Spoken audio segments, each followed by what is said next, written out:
So, good morning everyone. So, I will give the second part of the introduction of porous materials. It will be less interactive than the previous presentation, but I will mainly try to explain porous media with hands and to try to explain the link between microstructure of porous material and to explain the link between the microstructure of porous material and the famous 6 macroscopic parameters presented by Luc. So I will quickly recall the modeling of porous media, but I say quick because it's quite redundant with what Luc has presented. Then I will speak about a comparison between absorption and insulation applications and to try to explain the role of porous media in each applications. And then we will try to link the microstructure of porous media to the macroscopic parameters, acoustical parameters. So first we will start with thin porous material, so perforated plate on screen. And then we will try to link the microstructure of porous material for foams. And finally, we will speak about heterogeneous porous media with non-conventional phenomena. So, quick recall for porous material. So, porous material is a medium with two phases. In our case, we have a solid phase, and the second phase is air. You have here two examples of microstructures. Here it's a foam, an open foam. It's a gypsum foam, and here this is a fibrous media. The acoustic energy is mainly dissipated by viscothermal effect, as presented by Luc, and the elastic effect may also affect the acoustical behavior of porous media, so using the Biot model. And you will see that the elastic effects are of primary importance for transmission problems.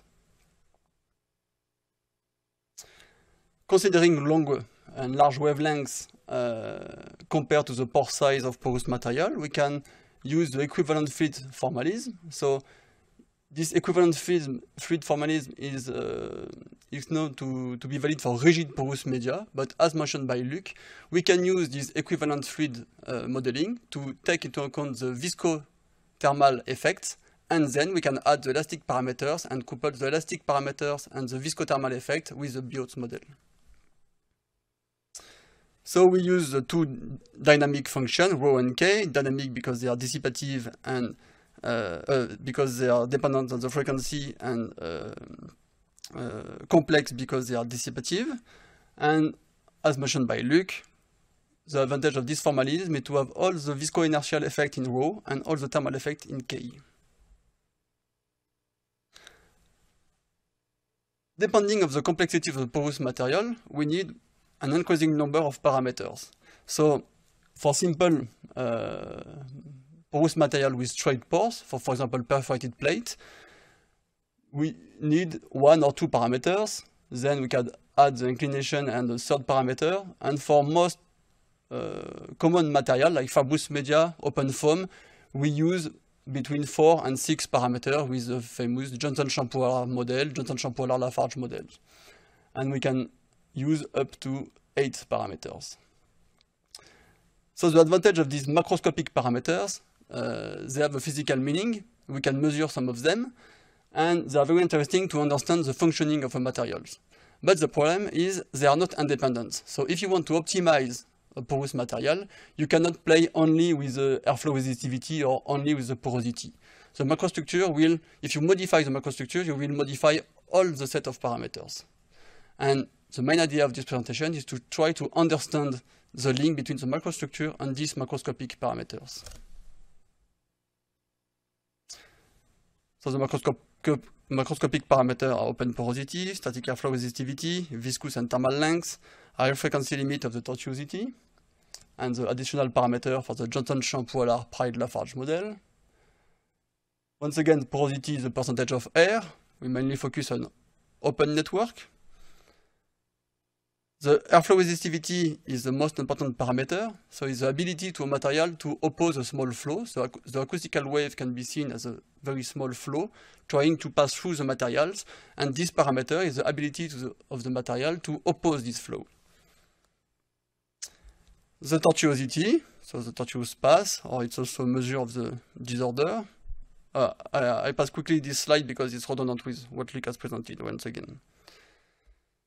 And for the thermal and characteristic length, the thermal characteristic length is the hydraulic radius, so it's 2 times the fluid volume divided by the contact surface, or the wet surface. And if you compute this, you will find the large pore, so the radius of large pore, like this. And the viscous characteristic length is also the hydraulic radius, but weighted by the velocity.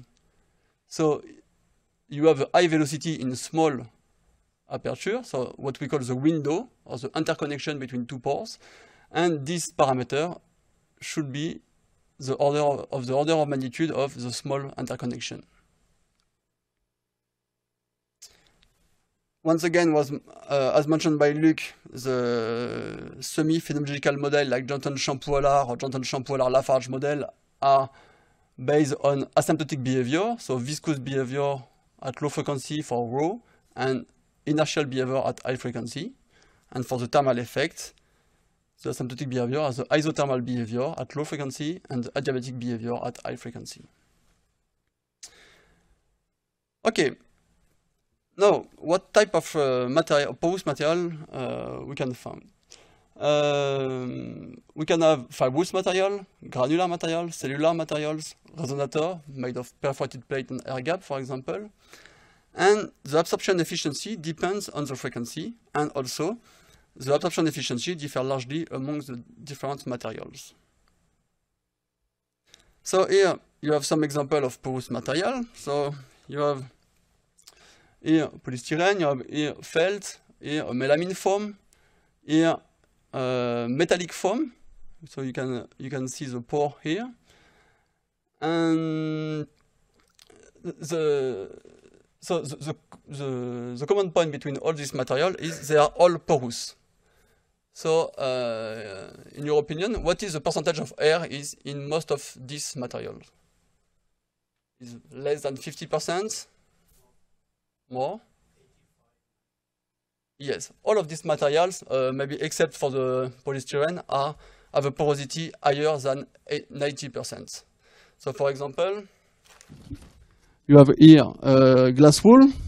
Glass wool is approximately 97%. So it's 97% of air. So do you know glass wool? No, okay. No. You have another one. So the first one is the fibrous material. This one is the melamine foam. So it's 99% of air.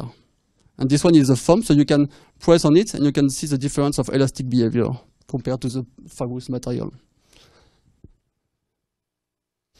So I have here other example of porous material. So this one is a viscoelastic foam. It's interesting because you can see high damping factor of the foam, but it's still an open foam with more than 90% of air. And this one is not an acoustical porous material, but it's interesting because you can see the type of microstructure you can have in a foam.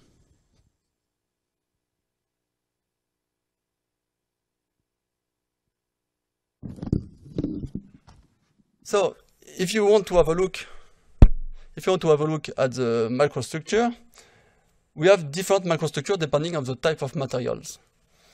The first one is a fibrous material with obviously fibers. Second type is granular material, so packing of sphere. So it can be polystyrene, can be a pack of, I think it's a metallic granular materials. And here it's more interesting to have a look at foams. And you can see you have different type of microstructure, but in different foams, you can observe the same type of cell, which is called the tetracaedecahedron cell. So you can see on the large sample which is in the room. And from one foam to another one, what you can change the length of the ligaments, the width of the ligaments, you can add membrane, you can add anisotropy, but it's approximately always the same type of cell. So you have foam like this. So this is typical for foam with a high porosity, higher than 90%. And of course, you can also change the scale, so the size of the microstructure, and it will change the acoustical performance, the acoustical dissipation of the materials.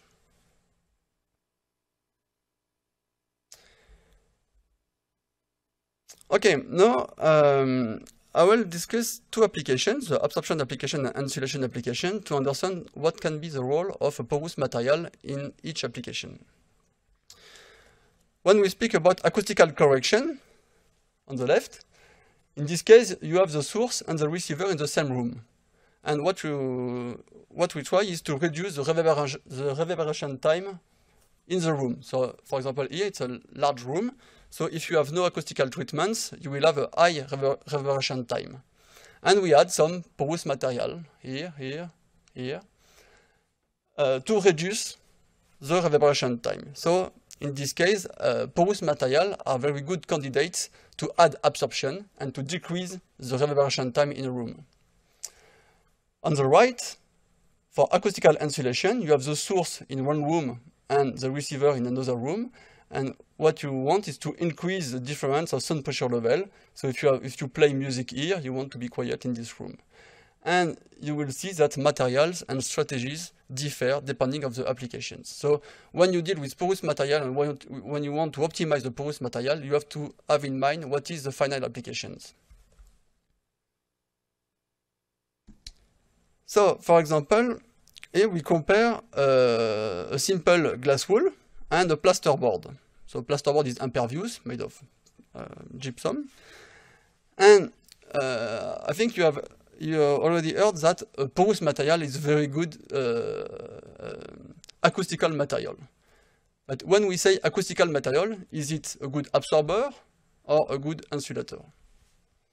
So you have on the left the sound absorption coefficient for the glass wool and for the plasterboard. So in reality, it's not exactly 0, but it's an approximation to say it's impervious, so I have no absorption for the plasterboard.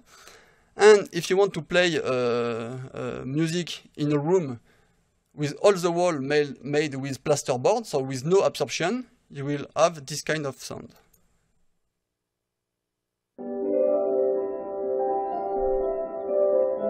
So you have a high reverberation time because you have no acoustical treatments. And if I use the same room, but I cover all the wall with a glass wool,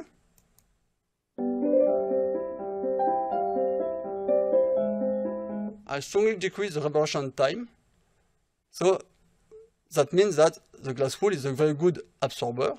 So it's very useful for acoustical correction. So you can add porous material in a room to decrease the reverberation time. So it is done here. This is porous material. There are perforated plates with porous material here. The carpet is slightly absorbing. The seat can absorb also. And as you increase the volume of the room, you have to add acoustical absorption to absorbing materials to decrease the reverberation time. And depending on the final application, is it an office, is it a room, is it a theater, you have some reverberation time to target. And on the left, we look at the transmission loss, so the ability to insulate. And you will see that you have the transmission loss here of the glass wool only. Here the plasterboard, and here the plasterboard and the glass wool and glue. So here you have the source on the first room. And if the wall is only made with a glass wool, it's slightly attenuated, but not very strong. So the glass wool alone is not a good insulator. If you compare with a single plasterboard, so without the source, and after the plasterboard, and if I add the glass wool to the plasterboard, without gluing it, you have the source, after the plasterboard, and plasterboard and glass wool.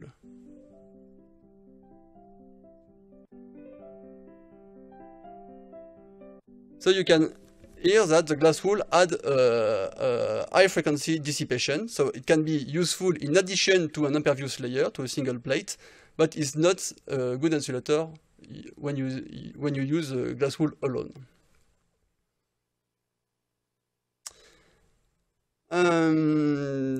So I have also to explain the main principle of the transmission loss of a single wall under oblique incidence.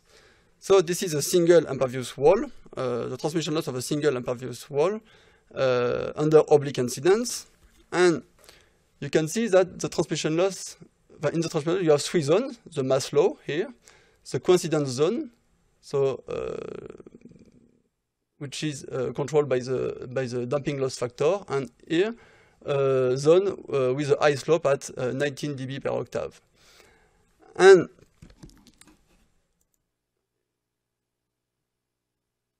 so here I have in normal incidence, so I remove the glass wool. You have only a plasterboard.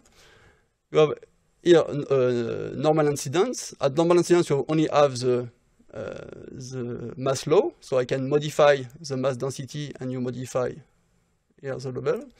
But under oblique incidence, you have the coincidence zone and the zone controlled by the stiffness. And here, if you modify the mass, you only affect the first part.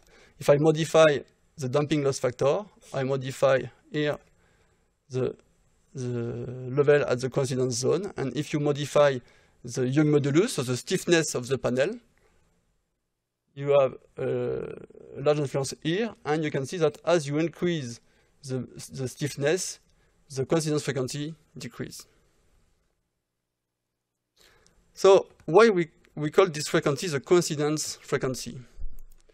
So thanks to Luc dynamic documents, you have here the acoustic wavelengths under oblique incidence, so here at 45 degrees. In pink, you have the natural bending wavelengths of a plate, and the dashed line are the projection of the acoustical wavelengths on the plate.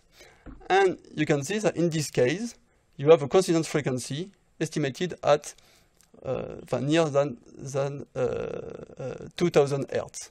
So if I go to 2000 Hertz, you can see that you have here a coincidence. If you modify the angle of incidence, you modify the coincidence frequency, and if I decrease here the frequency, you have the coincidence here. So you can see here you have the coincidence at 1000 Hertz. So that's what we call the coincidence frequency, the coincidence between the projection of the acoustic wavelength in air and the natural wavelengths, bending wavelengths of a plate. And the main controlling parameters are the surfacic mass here, the incident angle, and the bending stiffness here. So as you increase the incident angle, the coincidence frequency decreases. And now if we deal with the diffuse field, so if we use all the oblique incidence, we integrate over the incident angle from 0 to 90 degrees.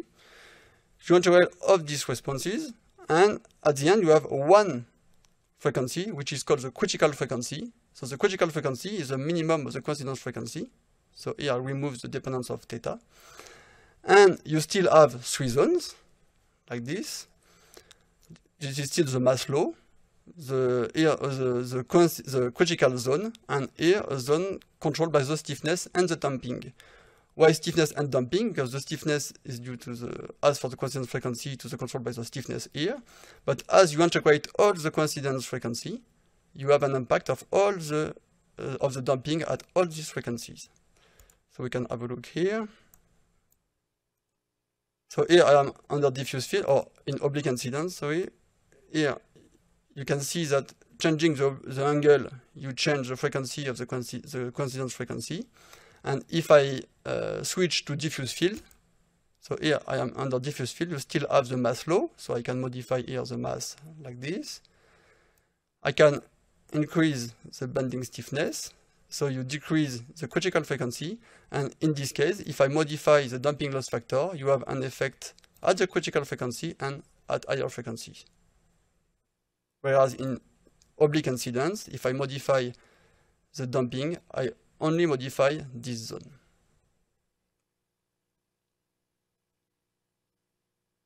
So, in this case, we still have three zones: the mass low, the critical zone, and the zone controlled by the stiffness and the damping. So, the first way to improve the transmission loss of a plate is to increase the mass, when we use the mass law. But the problem is, when you increase the mass, in general, you increase also the stiffness. So if you increase the mass, you increase this part here, but the critical frequency will decrease. And this peak is not very good for the overall transmission performance. So another idea can be to add a porous media, like this. So you can add a porous media, I say unbonded, to have no effect on the elastic properties of the plate. So in this case, on diffuse field, so here you have the parameter of the glass wool on the plate. I use airflow resistivity of 100, so 100 is very low, so in this case it's as if you have no porous material on the plate. And if you increase the airflow resistance of the porous material on the plate, you can see you have an effect at mid and high frequency. So the porous material plays the role to add viscothermal dissipations, and it allows to increase the transmission performance at higher frequency. Now, if you glue the porous layer to the plate, so in this case, you will use the elastic parameter of the plate and the porous layer, and the porous layer has generally has a large thickness. So in this case, you strongly increase the bending stiffness, the equivalent bending stiffness of the two-layer system. And in this case, you have approximately the same mass, but you can improve the transmission by adding viscothermal dissipation. But if you increase the stiffness by gluing the porous layer on the plate, you can strongly decrease the critical frequency. So when you deal with transmission, you have to think about if your porous layer is glue or not on the plate. And if it's glue, the elastic parameters are of primary importance. So you can see that we can add porous layer to a single plate to add dissipation at high frequency, mid and high frequency, but not for low frequency. And that's why we often deal with double wall partition, double wall structure. So in this case, we have two impervious walls separated by a cavity, which can be filled with the porous medium. And here you have a single plasterboard in light blue with a mass low, critical frequency here. And here you have in blue, you have the double wall partition with a cavity filled with air. So you have an increased mass low because you have two plates here. You still have the critical frequency of the plasterboard here. And here you have another frequency, which is called the breathing frequency. The breathing frequency is a resonance mass-spring mass, like this. This resonance. So this resonance is not a good point, but just after you have a very nice slope, so you have a nice increase of the transmission loss when you fill the cavity with a porous material. So to add the porous material in the cavity can strongly improve the transmission performance. But you can also see that without the porous material and with the porous material, you have a small decrease of the breathing frequency. Why you have this decrease? Because the breathing frequency is this function, the square root of the real part of K, so the famous bulk modulus. So for air is the adiabatic value, and for porous material is between the isothermal behavior and the adiabatic behavior. And between these two asymptotic behaviors, you have a factor 1.4, which is factor gamma. So by adding a porous material in the cavity, you can decrease this frequency by a factor square root of 1.4, but not more for classical material. I don't speak here with no conventional effect, with double porosity or adsorption. We can decrease the bulk modulus. So in double wall structure, you have two effects of the porous material. The first one is to add viscothermal effect. The second one is to decrease the breathing frequency. And once again, if the porous material is glued to one or to the two plates, you have to take into account the elastic parameters. Because if you glue an poroelastic between two plates, the elastic parameter will act as a spring in parallel to the bulk modulus here. So you have to solve the coupling system. So yeah, so this decrease, once again, is explained with this behavior. You have a factor 1.4 gamma between the two behaviors for, once again, classical material. So I mean fibrous material, like glass wool materials, open foam, like polyurethane foam, melamine foam. So, to summarize this part, porous materials are good sound absorbers, but they can also be used to add viscothermal dissipation for transmission application, but not as a single layer. They are not sufficient to have a high transmission loss. Their governing parameters depend on the applications, absorption or insulations, especially for elastic parameter can be of primary importance for transmission application if you use a bonded, a glue porous material to the structure. And the decrease of the bulk modulus can be used to shift the breathing frequency of double wall systems. Okay. Now I will move to the next part. So we will try to play with the microstructure of porous material. So we will start with thin porous material. So what we call thin porous material is screen, woven or no woven screen, perforated plates. And all these material, finally, are very simple porous material. But their common point is they have a small thickness. So there are numerous analytical models to model the linear behavior of micro-perforated plates. We can see some of them, the one by Ingard in 1953, one by Beranek, the well-known work by Ma, the work by Nordienthala and Transgard, who model the perforated plate as a rigid porous material, one by Guo, another one by Bolton. And all these models are based on the same physical parameters, the same macroscopic parameters. You have the perforation radius, R, and the perforation rate, so the open porosity, and the thickness of the plate. And if you deal with no woven screen, so you don't have exactly circular perforation, you can find an equivalent hydraulic radius in order to model the no woven screen as perforated plate. And generally, all these models differ in the way to account for the flow distortion. So the resistance, real part, and reactance, imaginary part of the impedance of the system. And the flow distortion can be illustrated like this. So as in general, you have a low perforation rate for perforated plate and screen. So you will have this kind of flow distortions, and this kind of distortion can be accounted as a tortuosity effect. But it's often called end correction for perforated plate. Here you have two examples of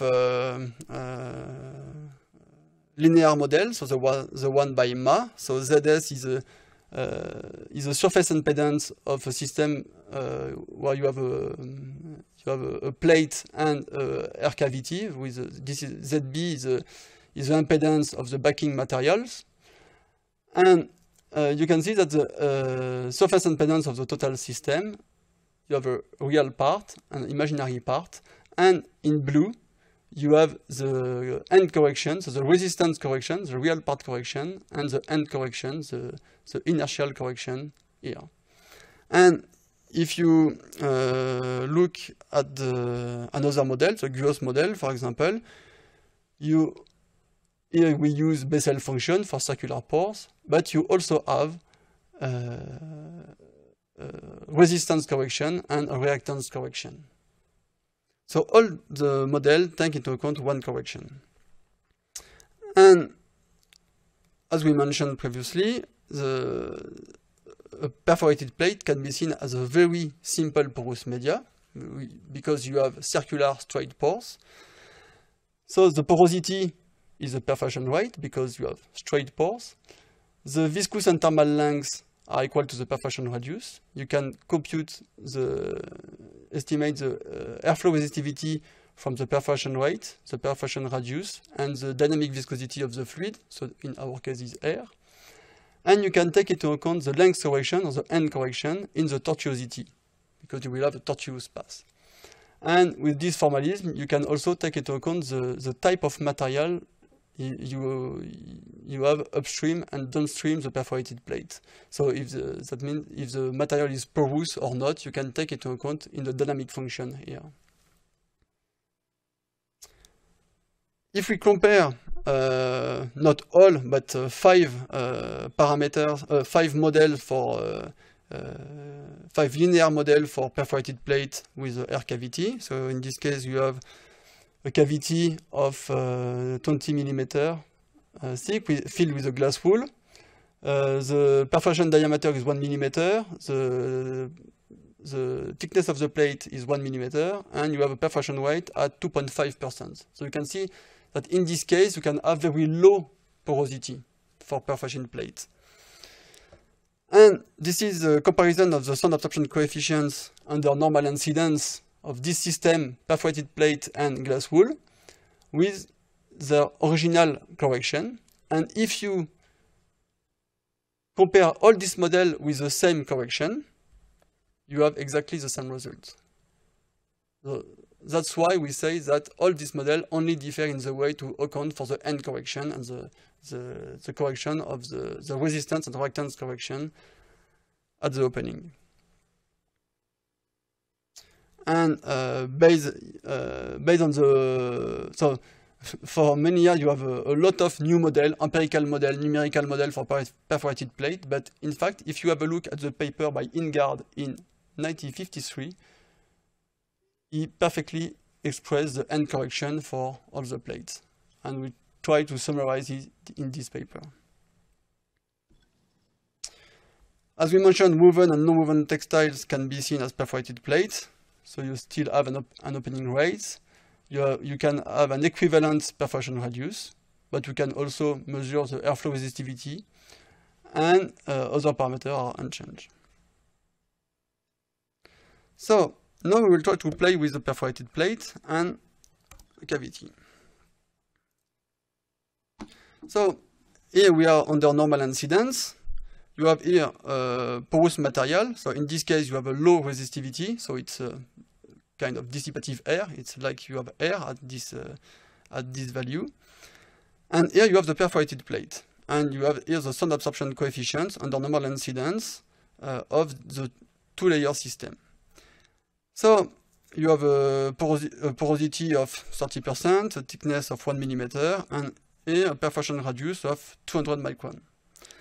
If I reduce the perforation radius here, you can see that I can increase the sound absorption level like this, reaching a maximum here. And if I continue to close the pore, I decrease the sound absorption coefficients. As explained by Luc with the viscous skin, in fact, for each configuration, you can find an optimal size, allowing to let the acoustical wave pass through the material with the maximum of dissipation. So if the holes are too large, the wave can pass easily through the porous material, through the perforated plate without any dissipation. And if you have closed pores, very small pores, the wave is reflected on the plate. So as the wave is reflected, you have no dissipation in the hole. And in between, you can design the side of the hole to maximize the viscous skin in the hole and to maximize the viscous dissipation in the hole. And if you modify the perforation rate here, you can see that the level decreased, but here I can Again, I can increase the perforation radius still to reach a maximum. And if I modify the thickness of the plate, I can also increase the perforation radius to reach a maximum here, which is called what we call not optimal because it depends on the application, but what we call specific configuration. So when I speak about specific configuration, is a specific configuration maximizing the sound absorption at one point. But sometimes for your applications, it's better to have this absorption than this one. So that's why I don't speak about optimization. I speak about specific. And we'll play after with the material filling the cavity. So what I say is, for each configuration, so for each perforation rate and each thickness of the plate, and independently of the cavity depth L, you can find perforation radius maximizing the sound absorption coefficients. So you can here in blue it's too large, and in purple is too small, so it's too resistive, and in between you have one perforation radius for one perforation rate and one thickness, maximizing the sound absorption coefficient. So it can be explained. For thin porous material backed by a cavity, the surface impedance, ZS, can be approximated by this equation. So the surface impedance of the bilayer system, so the perforated plate with the porous material backing or with the air backing here. You have here the airflow resistance. So the airflow resistance is the airflow resistivity sigma multiplied by the thickness of the porous material. So here the thickness of the plate. And here ZB, the impedance of the backing, and for an air cavity, the impedance of air cavity is purely imaginary, is this equation. And if you look at the sound absorption coefficient, you have alpha the sound absorption, 1 minus the square of the reflection coefficient, and the reflection coefficient at the numerator you have ZS minus Z0, and Z0 is the impedance of air. So if you want to have a maximum absorption, you have to set ZS equal Z0. The real part. So we can maximize the sound absorption by trying to adapt the airflow resistance, sigma h specific, at the impedance of air. And if you express the airflow resistivity, sigma, here, you have D is a drag factor, so for circular hole is 8, for slit is 12. The dynamic viscosity of air, eta, the porosity, and lambda is equal to the perforation radius or the equivalent hydraulic radius. And if you use this equation and this one, you can find for each set of thickness and perforation rate, you can find a specific radius maximizing the sound absorption. And you can see that under normal incidence, it's approximately this coefficient multiplied by the square root of the thickness of the plate divided by the porosity. And you can try, it works very well to have an order of magnitude of what is the optimal perforation radius for this set. But inversely, you can fix the perforation radius and choose the perforation thickness, the plate thickness or the perforation rate to maximize the sound absorption. And we can also have the same kind of expression in under diffuse field, and you will find that it's the perforation radius, the specific perforation radius is slightly lower than the one under normal incidence. But the one designed under normal incidence is a good order of magnitude. So it's a good start if you want to optimize the perforated plate. Now, what happens if you fill the cavity with a porous media? This is the influence of the perforation rate. So on this graph, we play with the perforation rate from 1% to 80%. And for each perforation rate, we use the specific radius. So for each configuration, we change the perforation radius. And you can see that for each configuration, we are able to reach a maximum at one of the system. And the perforation rate and the cavity depth control the frequency of the maximum peak. So for perforation rate higher than 20% here, it's approximately the quarter wavelength of the system. And if you have a low perforation rate, lower than 10%, it acts as a Helmholtz resonator, and you can design this frequency with the Helmholtz resonator frequency. And between 10 and 20%, we are not able to analytically design the peak, but we know that it will be in between. So most of the time for screen and for perforated plate, a lot of people only use the airflow resistivity, but you can see that the perforation rate can also have a very strong impact on the position of the peak here. So that's why for perforation plate and screens, you need to characterize at least two parameters: the airflow resistivity, or the perforation diameter, and the perforation rate, so the porosity. Now, if you fill the cavity with a porous material, so in this case we fill the cavity with the typical glass wool with a moderate airflow resistivity at 10,000. So the material, the glass wool alone, is a dashed line here, and you have here in orange, or maybe red on the screen, the sound absorption of the perforated plate and the air cavity with the same total thickness. And you can see that up to the quarter wavelength, so this is the quarter wavelength of the system, you can see that up to the quarter wavelength you have approximately the same sound absorption coefficients, and you have a large decrease with perforated plate and air around the half wavelength of the system here. And if you add the specific perforated plate to the glass wool, to the porous media, you can boost the performance at medium frequency, and you have a slight decrease at higher frequency. Now, if you add the same perforated plate, so the specific perforated plate, to a weakly resistive material, so material with a large pore, for example, the metallic material with a large pore, you will have a low dissipation when you use the porous material alone here. But if you add the perforated plate to the porous material, you can reach this kind of absorption, and you can see that the filling porous medium enables to limit the decrease around the half wavelength of the cavity here. So you still have an interest to fill the cavity with the porous material, but in this case, you can control the overall sound absorption only with a thin perforated plate or with a thin screen.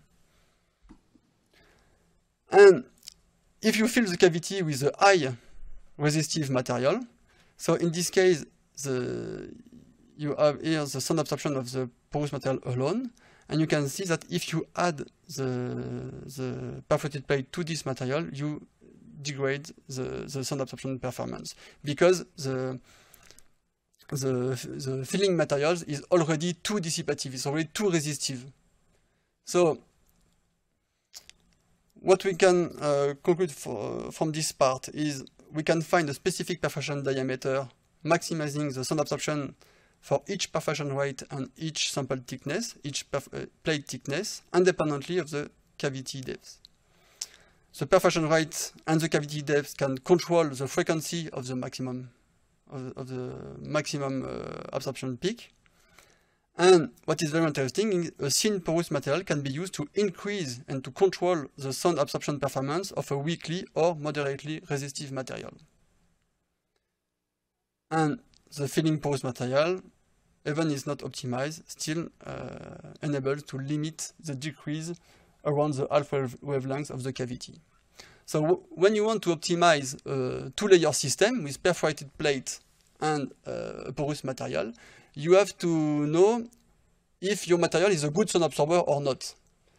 If it's a good sound absorber, you can choose to use an optimized perforated plate to boost the medium frequency, or you can choose to let, no, I will let a transparent screen just to protect the material, but I have to, the material has to be the screen has to be to have a low dissipation to let the porous material absorb the sound behind.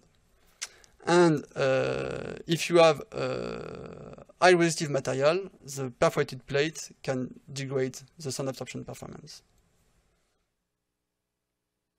So it was the first example of how to link simple microstructure, a perforated plate, with the macroscopic parameters and the overall sound absorption performance. And now we will play with more complex microstructure, with microstructure for foam. So in the first part, I will present what we call the numerical micro-macro approaches. So you have here Camille Perrault, which is the expert. And the first idea of this approach is to link the macrostructure to macroscopic parameters. So macrostructure is the pore size, the porosity can be a macroscopic parameter, the swatch size. So what we call the swatch size is the size of the connection between two pores. And the macroscopic parameter are the 6 or 8 macroscopic parameters of the Johnson Champoux-Allard-Lafarge model.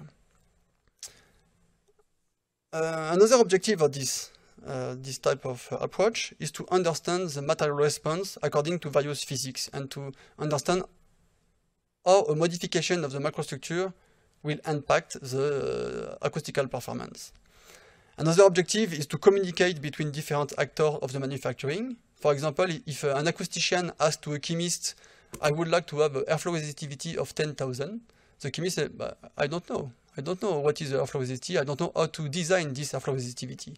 But if you say, I would like to have a pore size of approximately 200 micron and interconnection of 100 micron, the chemist says, oh, I know how to design this type of size.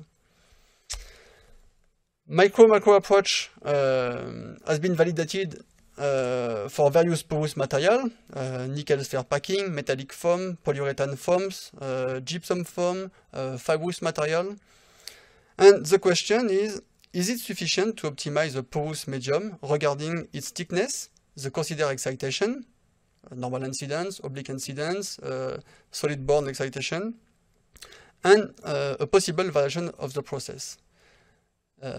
With a possible version of the process, I mean, if you find an optimal pore size at 100 micron, if you have 110 micron, is it still a good sound absorber or is it totally wrong? So we would like to have the influence of a variation of the microstructure and of the process. You have different approaches to model the microstructure. From left to the right, you have here, you can use the real microstructure using 3D microtomograph. Here you can use an idealized cell. So you have seen on previous pictures that we can identify approximately the same cell for each foam, for all the foams. So the idea is to design this kind of cell with only 2 or 3 degrees of freedom, which is able to model the acoustical behavior of the foam. And on the left, you can use a more simple analytical model, what we call self-resistance model. And from left to the right, the computational time obviously decrease, but the time to understand and to build the model increase. And from left to right, at each step, you lose some details of the microstructure. So the advantage of using real microstructure is you have very few assumptions about the microstructure, but it can be very expensive in terms of memory and time. And in my opinion, it's not very adapted for optimization. Because imagine you use a very powerful optimization algorithm to optimize your microstructure, and this is the result. It will be difficult to ask to a chemist to build exactly this microstructure. So that's why we prefer the second method, is to work to find a representative cell. So at the end, you have quick computation, so it's very well adapted for optimization. And the difficulty is to select and to correctly size the cell, because it can be easy to find this cell fitting, which is which enable to model the acoustical behavior of these materials. But if you have no relation between this size and the actual size of the sample, it will be difficult to have a good design of the material at the end. Here you have some example of simple microstructure. So it's an open foam, it's a metallic foam. Here it's a low porosity foam with, you can see the air bubbles. It's a lower porosity than this one. And here this is a closed cell metallic foam which has been perforated. For the computation, we use same assumption, so the Zwicker-Ekosten hypothesis of the decoupling between the visco-inertial and the thermal effect. And we also use the Biot model, so we can separate the viscothermal effect and the elastic effect, and we can couple at the end at the macroscopic level. So for when we look at the viscothermal effect, we can first consider the material rigid. We still consider large wavelengths compared to the cell characteristic size. Still the same example. For simple geometry like perforated plate or solid with a straight hole, you can analytically compute these parameters. You don't need numerical computation to compute the 5 macroscopic parameters of Johnson-Champoux-Allard model. We have also an analytical model for other straight pore with constant cross-section, so circular, slit, triangular, rectangular cross-section. But for more complex macrostructure, we need numerical computations. And for numerical computations, we have two types of methods. The first one is called the direct method. So this method, the idea is to solve independently the viscous effect and the thermal effect at the macroscopic scale. So we solve the Navier-Stokes equations and the heat conduction equations, so two dynamic equations, so at each frequency.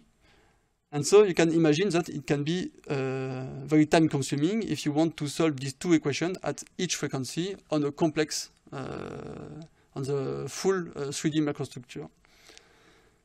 And once you have solved these two equations, we can integrate the pressure, velocity field to find the dynamic mass density, and here the dynamic bulk modulus from pressure and temperature fields.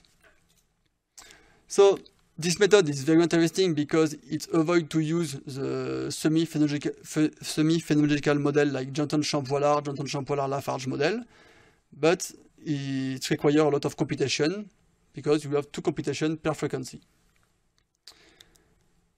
On the other hand, we can use what we call the hybrid method. So in this method, we first compute the macroscopic parameters, porosity, airflow resistivity, viscous, thermal length, tortuosity, and from the asymptotic behavior, we use the semi-phenomenological model, Johnson-Champoux-Allard, Johnson-Champoux-Allard-Lafarge, Johnson-Champoux-Allard-Praille-Lafarge, to compute the two dynamic functions ρ and k.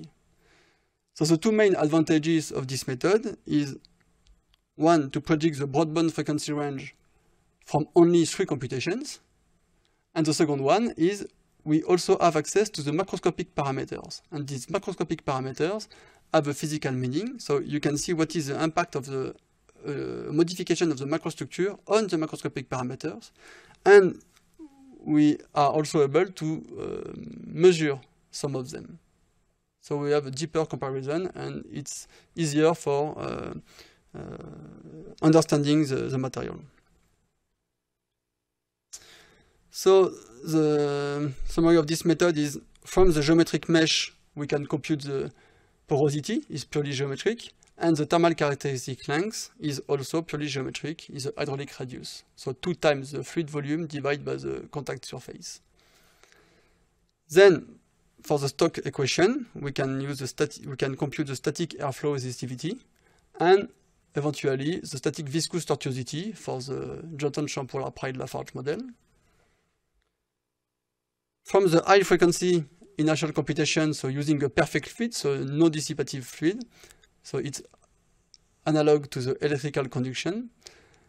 You can compute the viscous characteristic length and the high frequency limit of the tortuosity. And with the third computation, with the low frequency thermal computation, we can compute the static thermal permeability and eventually the static thermal tortuosity. And I will not enter into detail, but we have also the same type of method to compute the static airflow resistivity under flow, or to compute the nonlinear effect with perforated plate. So in this case, we use CFD code like Lattice-Boltzmann method. But we can also compute the equivalent parameter under flow or under high sound pressure level. So now we will use this method, this numerical macro approach, to carry out a parametric study for foams. So there are numerous foaming processes which mainly consist in growing bubbles in a liquid matrix. And the body center cubic cell, BCC, is a regular sphere packing, which is an acceptable approximation for this foam morphology. Because while growing, the bubble can interconnect and create an open network. So it will create the open porosity. And if you increase the porosity, if you increase the size of the pores, this BCC cell tends to the Kelvin cell. So with the same microstructure, we start here at the porosity of 70%, is approximately the picture you have on the middle for metallic foam with a closed pore, almost closed pore. And here you have a Kelvin cell, which is representative of most of the open cell foam, like melamine foam, polyurethane foam. So with the same cell, we can go from this kind of foam to this kind of foam. Also, when you deal with a parametric study, you have to select an overall level, so a single number rating. So we have the alpha W in ISO standards. So it's this indicator is computed by fitting a reference curve on the sound absorption under diffuse field, so from measurement or simulation. And once you have fitted this curve, you pick the value of 500 Hz. Another one mainly used in North America is the sound absorption average. So it's an average of the sound absorption over 12 1/3 octave bands from 200 to 2500 Hz. You also have the NRC, noise reduction coefficients, which is an average over 4 octave bands. And in this study, we use the sound absorption average between 125 and 4000 Hz. Why with this octave band? Because we use a log scale, and the log scale enables to increase and influence the weight of the low frequency, which is of main importance. We expand the frequency range at low and higher frequency, and the advantage of this indicator is valid under normal incidence and diffuse field excitations. So we start with this cell, we fix the thickness of the sample, and here we also fix the pore size. So the pore size is a large bubble inside the pore. And the first parameter we investigate is the throat size, so the radius of the interconnection between two pores. Yeah. So in this case, we are under normal incidence, and you can see that if you start with a very small interconnection, you have a very resistive material, and you have a low sound absorption performance. If you start to increase the size of this interconnection, you start to open this interconnection here, you slightly increase the sound absorption, you still reach a maximum here, and then if you continue to open this perforation, this throat size, this window size, you start here to decrease the sound absorption performance. And once again, what we are doing here is we try to optimize the airflow resistance according to the impedance of air. Unfortunately, for this thicker material compared to perforated plate, it is not easy to find a simple analytical formula to find the optimal or the specific swatch size. So what we can see is equivalent to the perforation radius of perforated plate. Is this swatch size is the main parameter controlling the airflow resistivity and thus controlling the sound absorption, the dissipation level through the material. If we carry out the same parametric study under diffuse field here, we have approximately the same result. If you have very small interconnection, it's too resistive, and if you have high interconnection, is too open. And in between, we can find a specific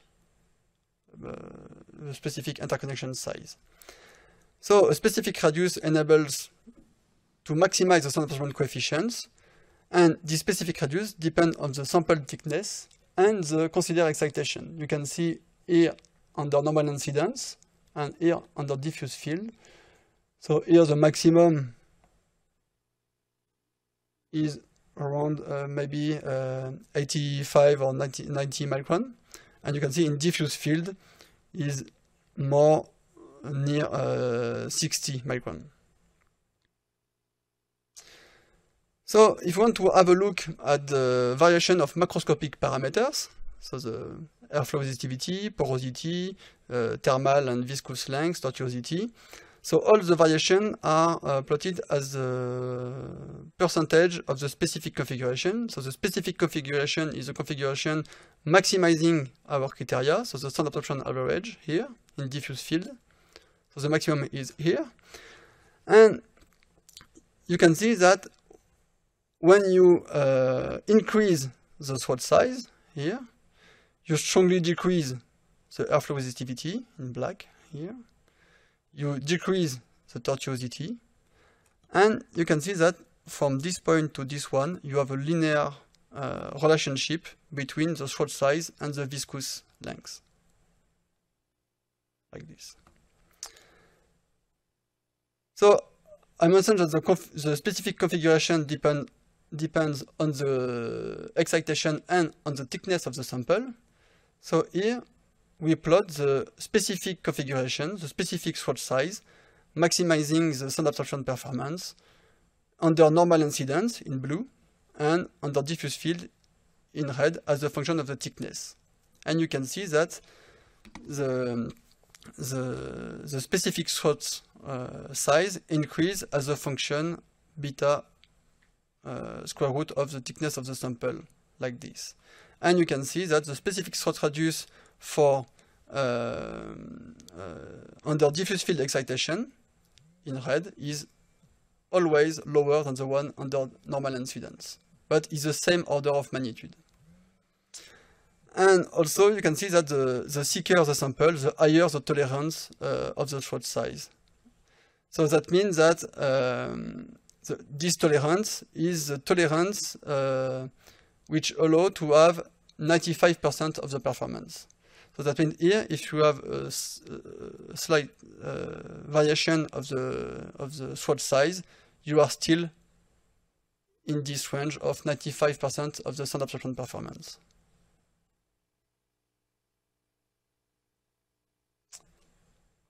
Now, if we have a look at the influence of the pore size, so in this case we fixed the swatch size here at 60 microns, so it's approximately the specific swatch size we found under diffuse field, and now we vary the pore size, so the large bubble, from 80 micron to 500 micron.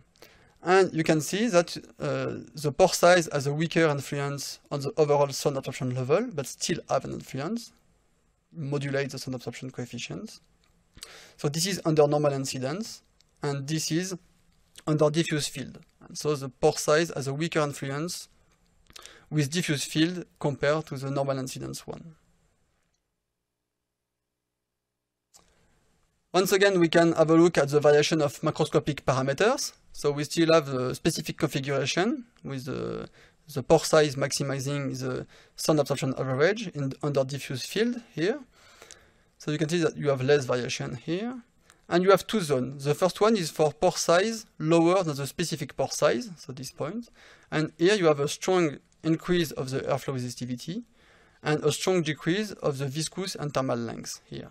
And after this point, you have a linear increase of the airflow resistivity, linear increase of the tortuosity, and you have a constant porosity and constant viscous length, because in this range, the viscous characteristic length is mainly controlled by the swatch size. So we can play with a simple microstructure like this. So here you have a simple system with a window. You have two windows here, and here a pore size. And we can play with two parameters, and we can compute in the same time the 5 parameters of the Johnson-Champ-Wallard model. So if I set the window size equals the pore size, so it's a simple straight perforation. In this case, you have a porosity of 100%, tortuosity of 1, because I neglect the end correction here, and you have the viscous length equals the thermal length equals the perforation radius here. And you have here the airflow resistivity. And if I start to decrease the window size like this, so you decrease the porosity, you increase the tortuosity because you add a distortion here, so you add a tortuosity effect, and you can see that the viscous characteristic length is lower than the thermal length, and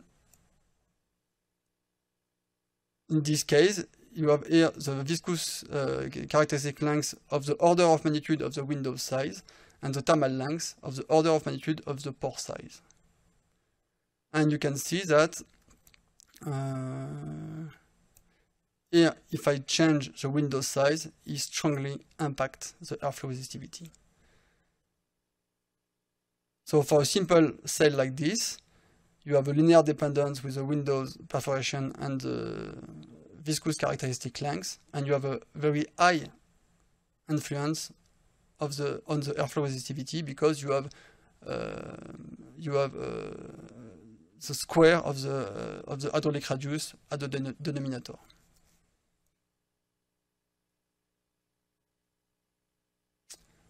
So as for the swatch size, we can plot the specific pore size for normal incidence and diffuse field as a function of the thickness of the sample. And you can see that in this case, the specific pore size should decrease as you increase the thickness of the sample. So why? It's because for small thicknesses, so comparing to the acoustical wavelength, you should have a large sample, and the idea of what you can do with the tortuosity is to artificially increase the effective length of the sample. So that means that for small thickness, by increasing the tortuosity, you increase the performance.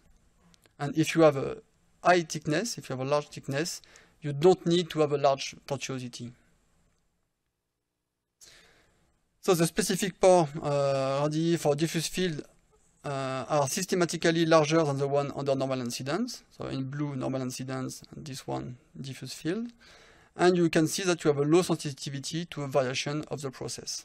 You have very large range of pore size, allowing 95% of the performance under diffuse field. So at this point, we have studied the influence of the swatch size for one pore size, and then the influence of the pore size for one swatch size. So if we want to have a systematic representation, we can have this kind of plot with the porosity and the pore size. The dark line, this line is a specific configuration, maximizing the sound absorption, and the blue zone is a zone allowing 95% of the performance. So this is under normal incidence for one thickness, 25 mm, and we can do the same under diffuse field. And if you compare, you can see that the average pore size should be lower here under diffuse field than here for normal incidence. And you can also see that this blue zone, allowing 95% of the performance, is wider under diffuse field than under normal incidence. And for these two parameters, porosity and pore size, we can plot this kind of graph for each thickness in 3D or in 2D. And here you have for each thickness 10, 20, 30, 40, 50 the specific configuration maximizing the sound absorption, and here all the zone allowing 95% of the performance. And you can see that finally the optimal or the specific microstructure depends on the excitation, but also on the thickness of the sample. For example, if you have a foam with this parameter, 85% of porosity and approximately 150 micron of pore radius, you are here. If you want to use in optimal or specific configuration, you can use with a thickness of 50 mm, here, the last curve. Or if you want to use with a thickness of 20 mm, the second curve here, you should either decrease the pore size at the same porosity or decrease the porosity with the same pore size here to use this foam with optimal parameter. Here, for the same set of data, we can also estimate the throat size, so the size governing the airflow resistance, airflow resistivity. So you have the 3.4, the F prime, F second, but here this is an example for the melamine foam. Melamine foam is known as a very good sound absorber and is this parameter. We have approximately 50 micron for the throat size. So you can see that this foam is well adapted for a thickness of 40 or 50 mm. But if you want to use a melamine foam with only 10 mm thick, you should decrease the pore size and the throat size of this foam to use in optimal condition. So this study has presented a quantitative parametric study with a cell representing a wide range of foams. This type of analysis can help, I wish, to understand the effect of the microstructure of porous media on their sound absorption performance. This result can be used to improve the sound absorption performance of actual foams depending on their thickness and the considered excitation. And the sensitivity analysis enables to evaluate the impact of possible variation of the process.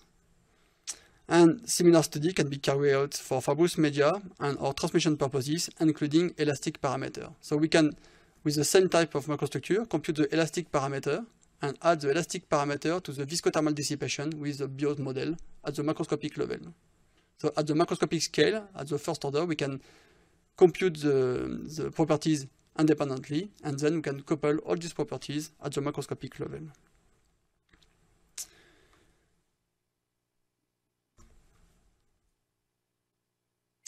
Okay, now for the last part of this presentation, I will speak a little bit about heterogeneous porous media.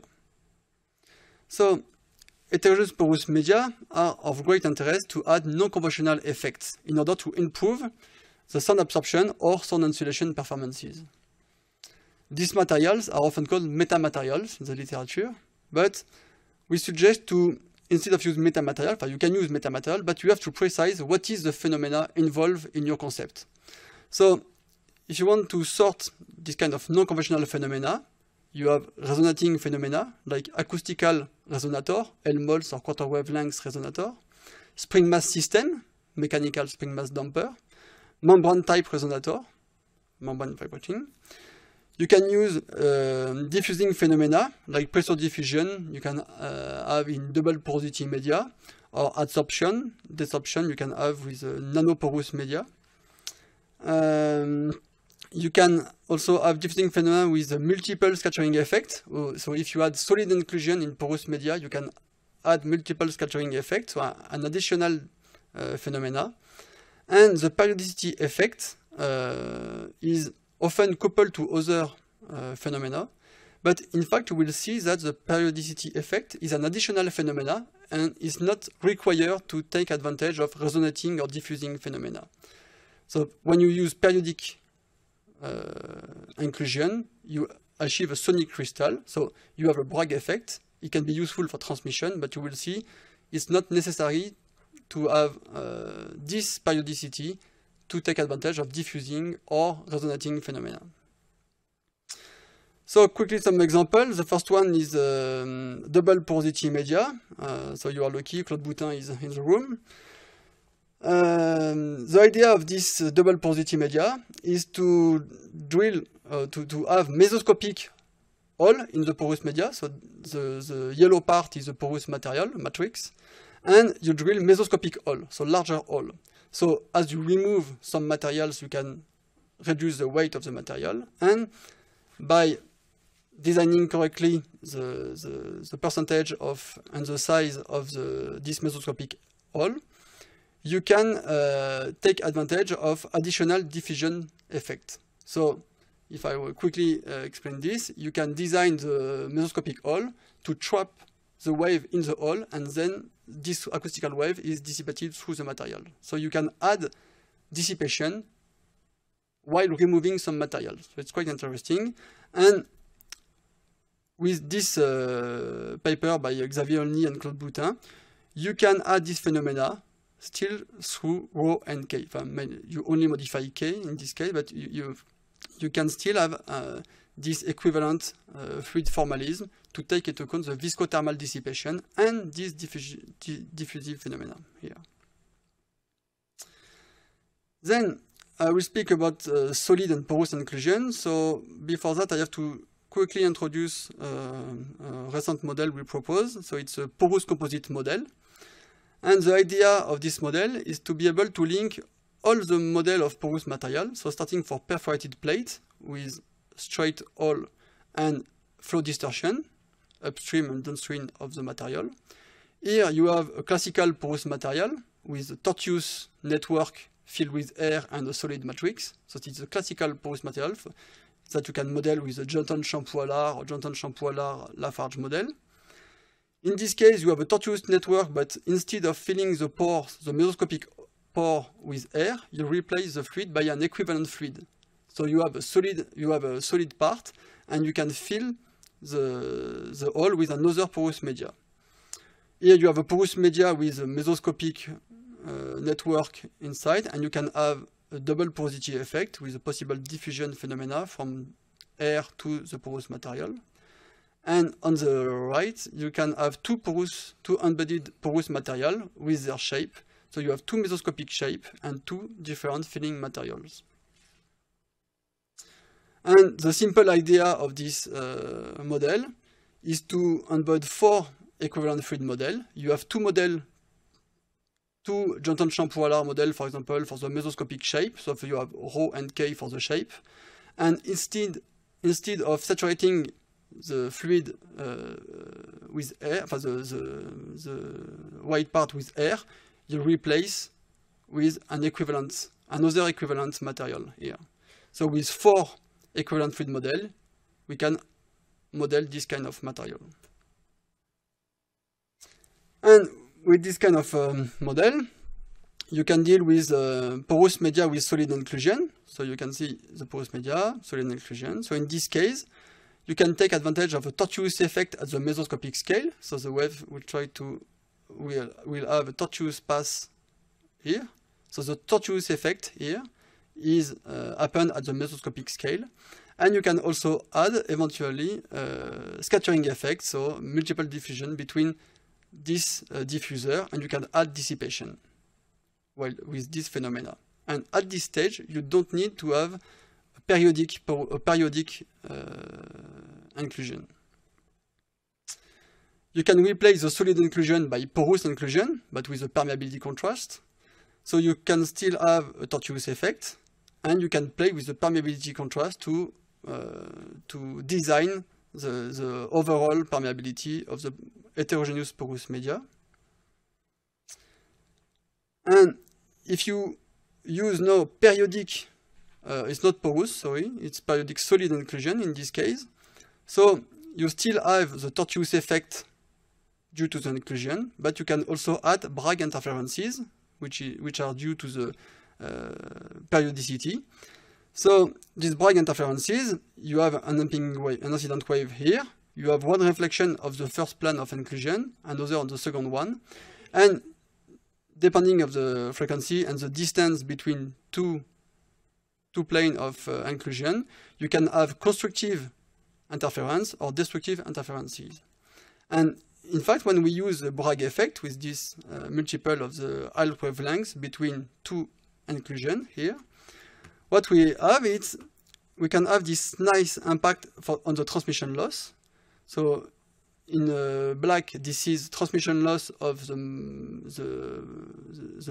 porous matrix. In pink, this is the heterogeneous porous media without periodicity. So you have here an increase due to the tortuosity.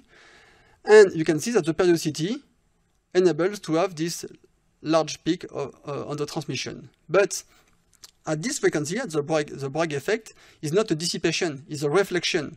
So it's very interesting for transmission, but not for absorption. As it's reflected, you have a high reflection coefficient, so a low absorption. So at this frequency, you have a decrease of the sound absorption.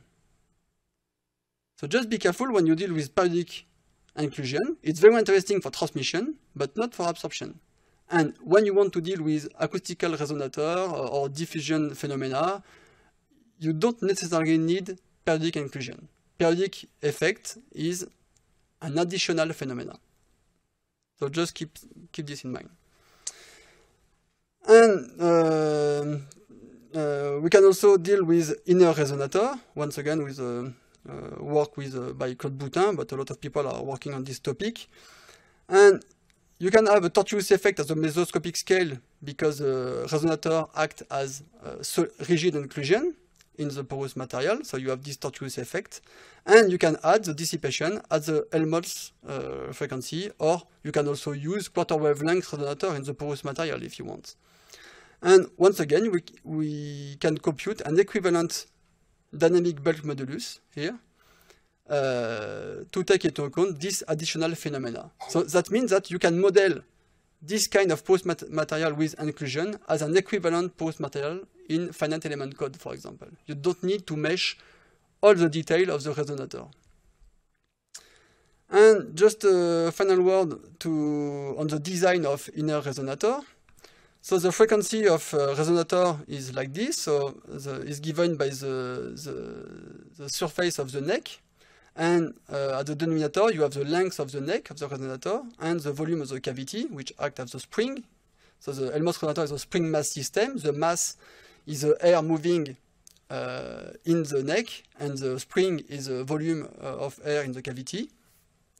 And using this formula, you will see that several design, so several scale of resonator. You can design different scale of resonator at the same frequency. So how to choose what is the scale of resonator I will need. And if you add viscothermal dissipation in the neck, so using the viscothermal fluid, so all the previous theory on porous material, you can also add the end correction as for perforated plate. So using the theory, the principle of porous material, you can add dissipation in the neck, you can add the length correction of the neck, like this, and we can design 4 resonators at the same frequency, but without the same sound absorption coefficients. And in fact, as presented by Luc, you can control the dissipation by designing the diameter of the neck accordingly to the viscous skin. So if you have a large neck, you have an inertial effect, so you have a nice sharp peak, but without a lot of dissipation. And if the neck are too small, it's too viscous, you have a high dissipation, so it's difficult to activate the resonator. And in between, you can design the size of the resonator, the size of the neck, to activate the resonator while using a wider range. Maybe not at 1, but you can use a wider range of sound absorption coefficient. And also, if you try to use inner resonator in double wall partition, so you have in blue the double wall partition, the transmission loss of a double wall system. In this case, is a 2 plate of steel and a porous medium filling the cavity. And this is the bruising frequency. So if I want to remove the bruising frequency, I will try to design Helmholtz resonator at this frequency. So you can see you have a nice impact here, but you have also a decrease here, and you have a loss of transmission loss here at mid frequency. So the bruising frequency, in fact, is shift at higher frequency here. And this can be explained with the bulk modulus. If you look at the bulk modulus of inner resonator, you have in a dashed line the imaginary part. So you can see that you have a high imaginary part at the resonance frequency, so you have a high dissipation. But as it's a resonant phenomena, just before you have a decrease of the real part of the bulk modulus, and just after you have an increase. And if you remember at the beginning of the presentation, the bruising frequency is controlled by the real part of the bulk modulus. So if you have an increase or a decrease of the real part of the bulk modulus, you will change the bruising frequency. And unfortunately, you will have this kind of phenomena with all the resonating phenomena. You have a nice dissipation on the imaginary part, but you have a counterpart on the real part. So that's why you should, it's better to use diffusing phenomena like double porosity or adsorption, desorption phenomena, because you have an increase of the dissipation on the imaginary part without the pole, so without the counterpart on the real part. So this principle is still interesting, but keep in mind that with resonating phenomena, you can add dissipation, but you often have a counterpart. So to conclude this part, the equivalent fluid formalism enables to embed complex phenomena into condensed model using embedding flow distortion for perforated plate, pressure diffusion effect, inner resonance.